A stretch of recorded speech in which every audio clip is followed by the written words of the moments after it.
Hey, salut à tous, on se retrouve aujourd'hui pour une nouvelle vidéo sur la chaîne Tech & Shoot. Et aujourd'hui, on va tester un smartphone un petit peu particulier. C'est le Fossibot F102, un smartphone solide, durable, qui est fait pour résister pratiquement à tout. Et on va voir ensemble, ce que peut vous apporter ce smartphone, s'il est bien, s'il est pas bien, et quelles sont ses fonctionnalités. Alors ce smartphone, il me provient de la boutique Geekbuying. Je vous mettrai bien sûr un lien dans la description. Geekbuying, si vous ne connaissez pas, c'est un site chinois qui vend pas mal de produits tech. N'hésitez pas à aller faire un tour. Alors cette vidéo, elle n'est pas sponsorisée par eux, ils m'ont juste envoyé le téléphone pour le tester.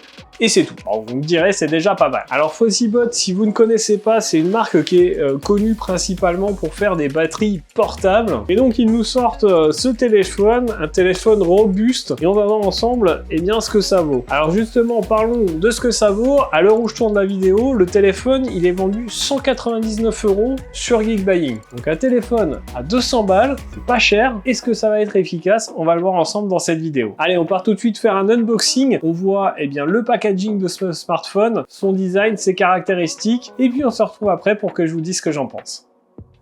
Alors, on se retrouve ensemble pour faire l'unboxing de ce Fossibot F102. Donc, un smartphone qui vous arrive dans cette boîte assez simple, boîte de couleur orange avec juste la marque dessus. À l'arrière ici, on a quelques petites caractéristiques, mais pas grand chose. On va tout de suite le déballer. Alors, ce qu'on remarque directement lorsqu'on le déballe, c'est qu'on a un téléphone imposant. Et on va le détailler après dans ses dimensions, mais vous allez voir que le smartphone est vraiment gros. Donc, dans la boîte, vous avez votre smartphone, un petit manuel d'utilisation avec une traduction en français, un adaptateur secteur avec une prise USB type C, un chargeur 33 watts et un câble USB-C vers USB-C. Alors notre smartphone, le voici, on a une petite protection avec quelques caractéristiques qui sont mises en avant dessus, on va l'enlever de suite. Et vous le voyez certainement dans ma main, le téléphone est assez gros. Alors il y a plusieurs raisons à ça, il y en a surtout une grosse, mais on va y revenir tout au long de la vidéo. Au niveau dimension, on est à 172,3 mm de haut, 82,6 mm de large, mais surtout 25,6 mm d'épaisseur, donc un téléphone assez épais. Vous voyez, là je peux pas aller, si je le tiens vraiment dans la main, je peux pas aller jusqu'au bout. Après on peut le faire comme ça, mais même comme ça c'est assez difficile puisqu'il est assez gros. Et tout ça pour un poids de 495 grammes, donc quasiment 500 grammes pour ce téléphone. Alors pourquoi, vous allez me dire? Déjà, je pense pour une grosse raison, c'est la batterie, puisqu'on a une batterie de 16 500 mAh à l'intérieur. Ça, c'est assez ouf, ça fait vraiment une grosse batterie. Il nous annonce une autonomie de 75 heures en appel, donc c'est plutôt pas mal. Alors, on va parler du design de ce smartphone, donc un écran, une forme un petit peu avec des coins obliques là, ici, sur les 4 coins, c'est plutôt original. Un écran qui est assez grand, on est sur un écran de 6,58 pouces, donc c'est plutôt pas mal. Sur le côté ici, on retrouve, un bouton qui doit servir pour allumer la lampe torche, on y reviendra après. Ici, le petit bouton rouge, c'est un bouton personnalisable. Ici, on a le tiroir de carte SIM. Alors tiroir, pas besoin d'outils, vous le retirez directement. Comme ceci. Alors du coup on est sur un tiroir qui est dual SIM, donc vous pourrez mettre 2 cartes SIM, pas de possibilité de mettre de carte micro SD. Sur le dessus ici on a des haut-parleurs. Alors ici sur le côté droit on a le bouton power qui fait office également de lecteur d'empreintes, un bouton volume plus, volume moins, et en dessous ici on a un haut-parleur, un micro et la prise type C pour recharger le téléphone. Alors à l'arrière du téléphone on a déjà quelque chose d'assez imposant. Ce que vous voyez ici en jaune derrière, c'est une lampe qui est assez puissante puisqu'elle fait 3 watts. On verra ce que ça donne bien sûr dans la vidéo. Ensuite, on a 3 capteurs photo ici, le logo de la marque. Et voilà déjà au niveau design et présentation un peu globale du téléphone. Alors ce téléphone, au niveau processeur, il embarque un Helio G99, qui est un processeur gravé en 4 nanomètres, un processeur 8 cœurs, c'est plutôt pas mal, on verra ce que ça donne au niveau performance. Le téléphone a 12 Go de RAM, 256 Go de stockage, donc ça c'est plutôt pas mal. Au niveau de l'écran, je vous l'ai dit, on est sur un écran de 6,58 pouces, un écran Full HD+, on est sur une résolution de 1080 par 2408 pixels, et on est sur une dalle LCD. La particularité du smartphone, c'est qu'il est certifié IP68, IP69K, donc vraiment il va résister à tout au choc, à la poussière, à l'eau, même à l'eau à haute pression. Donc c'est vraiment un téléphone que vous pourrez emmener partout, et même si vous le faites tomber dans l'eau, c'est pas grave. Vous pourrez d'ailleurs vous baigner avec, carrément faire des photos, des vidéos sous l'eau sans aucun problème. Pour ce qui est de la connectivité, on sera sur du Bluetooth 5.2, du Wi-Fi 2,4 et 5 Go. Alors téléphone 4G, il sera pas 5G. Au niveau capteur photo vidéo, à l'avant ici on a un capteur selfie, un Sony IMX 616 de 32 mégapixels. C'est un très bon capteur normalement, donc on verra ce qu'il donne au niveau photo. C'est un capteur avec un angle de 79 degrés qui ouvre à f2.0. À l'arrière, on a un capteur principal de 108 mégapixels qui ouvre à f1.8 avec un angle de 82 degrés. Ensuite, on a un capteur macro de 5 mégapixels et un capteur vision de nuit. Donc oui, avec ce téléphone, vous pourrez prendre des photos la nuit. On a une vision de nuit, on verra pareil ce que ça donne dans le test. Petite chose que j'ai oublié de vous dire, au niveau de l'écran, c'est qu'on a un taux de rafraîchissement de 120 Hz. Donc plutôt pas mal pour un téléphone à ce prix-là. Il tourne sous Android 13 et du coup, on va tout de suite le configurer pour voir l'OS de ce smartphone. Alors voilà, le smartphone est configuré. Donc on est bien sur une interface Android avec les applications Google qui sont installées, le Play Store. Quelques petites applications supplémentaires qu'ils ont installées, puisqu'ici on a la caisse à outils avec une boussole, un sonomètre, un inclinomètre vertical et horizontal, un calcul de hauteur, une loupe, un rapporteur, un fil à plomb, les avertissements, un miroir, un podomètre et la torche. Au niveau paramètres, pas de grands changements par rapport aux autres smartphones Android.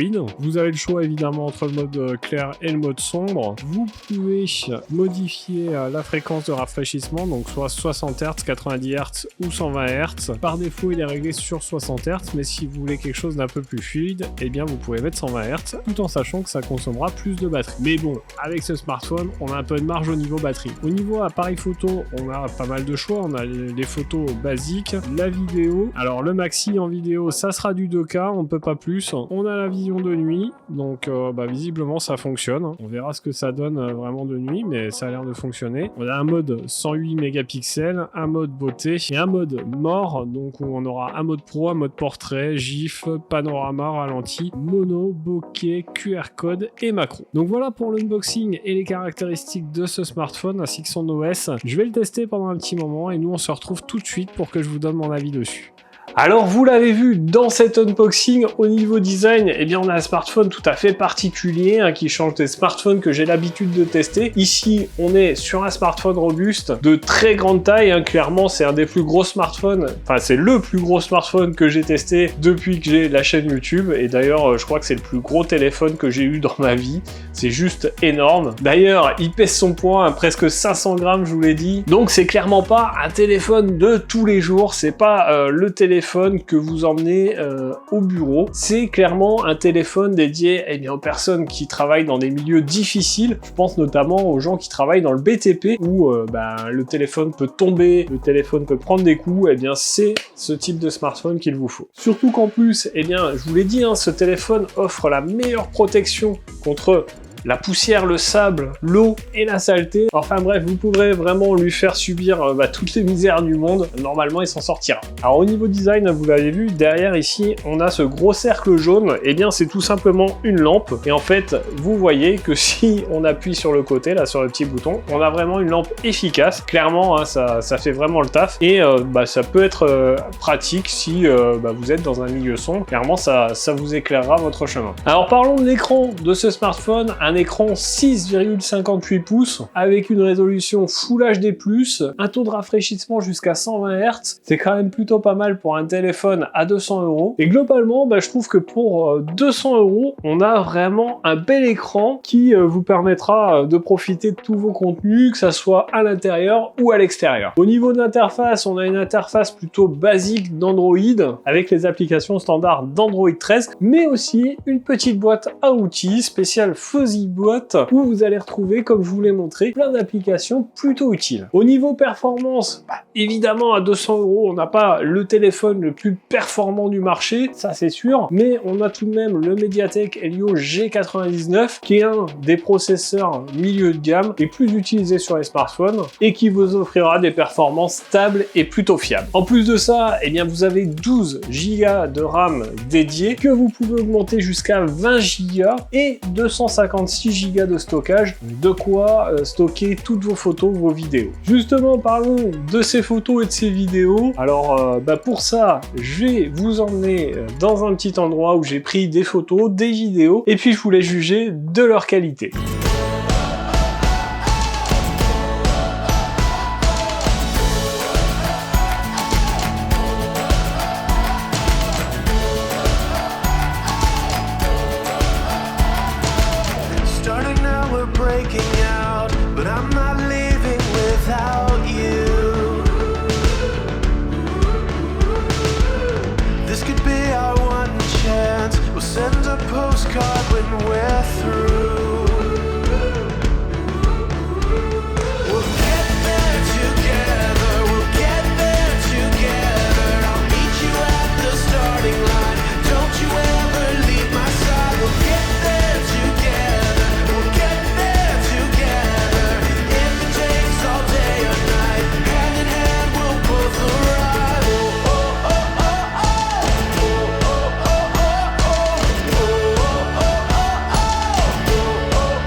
Alors là actuellement je filme avec le capteur avant de ce Fosibot, vous me direz ce que ça donne et on va tout de suite passer sur le capteur arrière. Alors là je filme avec le capteur arrière de ce Fosibot, vous me direz ce que ça donne. Moi je vais aller regarder les rushs et puis on se retrouve tout de suite pour la suite de la vidéo. Alors vous l'avez vu, pour 200 balles, on a des photos et des vidéos qui sont plutôt correctes. Un capteur 108 mégapixels qui fait le taf, clairement. Et globalement, eh bien pas grand chose à critiquer sur un smartphone à ce prix-là, bien sûr. Alors autre chose qui se différencie sur ce smartphone par rapport à un smartphone classique, c'est sa batterie, 16 500 mAh. En sachant qu'un smartphone classique, on va dire, c'est entre 4500 et 5000 mAh. Donc on est à plus de 3 fois la batterie d'un smartphone standard. Donc concrètement, eh bien, vous allez tenir très longtemps avec cette batterie, quasiment la semaine, sans problème. Tout dépend bien sûr de votre utilisation, mais sachez aussi qu'il n'a une recharge que de 33 watts, donc il faudra quasiment 4 heures pour le recharger complètement. Mais bon, si c'est 4 heures une fois par semaine, j'ai envie de dire que ça passe. Alors que vous dire sur ce smartphone? On est sur un smartphone que j'ai pas l'habitude de tester, honnêtement c'est le premier smartphone de ce type que je teste, et globalement moi je suis assez surpris de la qualité qu'il nous propose pour seulement 200 €. Honnêtement, quand on m'a proposé de m'envoyer ce smartphone, je me suis dit ouais, ça va pas être ouf, ça va être bien parce que c'est solide, mais au niveau du reste, des performances et de la photo, ça va pas être terrible. Et bien je me suis trompé, honnêtement. C'est plutôt pas mal et je suis vraiment surpris de la qualité qu'il nous propose pour ce prix. Alors évidemment, si vous préférez un smartphone classique, si vous avez besoin juste d'un smartphone classique, pour 200 €, vous aurez mieux que celui-là. Mais clairement, si vous cherchez un smartphone robuste qui résistera au choc, à la saleté, à l'eau, etc., eh bien, moi, je vous le conseille vraiment. Parce que pour 200 €, eh bien, ce smartphone résistera à vos chantiers, par exemple, sur le BTP, mais pourra aussi vous servir dans la vie de tous les jours pour prendre vos photos, etc., sans avoir un smartphone de basse qualité. Et ça, c'est quand même plutôt cool. Donc, concrètement, eh bien, un smartphone que je recommande si vous cherchez un smartphone robuste